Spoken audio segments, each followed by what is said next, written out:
Allez, on va voir aujourd'hui comment faire sortir le locataire d'un bien immobilier qu'on souhaite acheter. Et oui, parce que quand on est investisseur immobilier, on préfère acheter des biens immobiliers vides pour plusieurs raisons.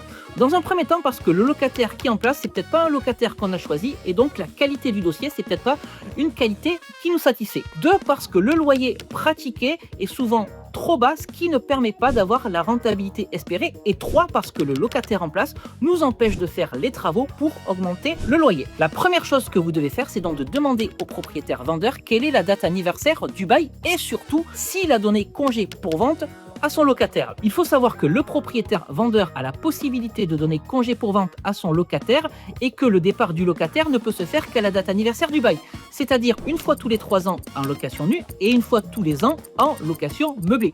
Demandez donc au propriétaire vendeur, j'insiste, quelle est la date anniversaire du bail et s'il a donné congé pour vente à son locataire, ce qui vous permettra de récupérer le logement vide. Si la date anniversaire du bail est trop éloignée ou si le propriétaire vendeur n'a pas donné congé pour vente à son locataire, demandez alors au locataire s'il a l'intention de quitter le logement.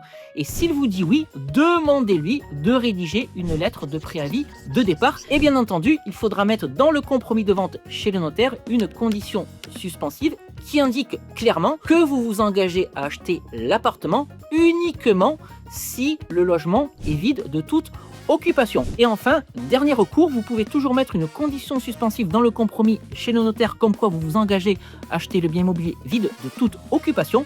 Charge au propriétaire vendeur de trouver un terrain d'entente avec le locataire en place pour qu'il puisse quitter le logement et que vous puissiez acheter le logement vide de toute occupation. Voilà, retenez bien ces informations très utiles pour acheter un logement vide dans lequel vous pourrez faire exactement ce que vous voulez. Si cette vidéo vous a plu, n'hésitez pas à la liker et à vous abonner.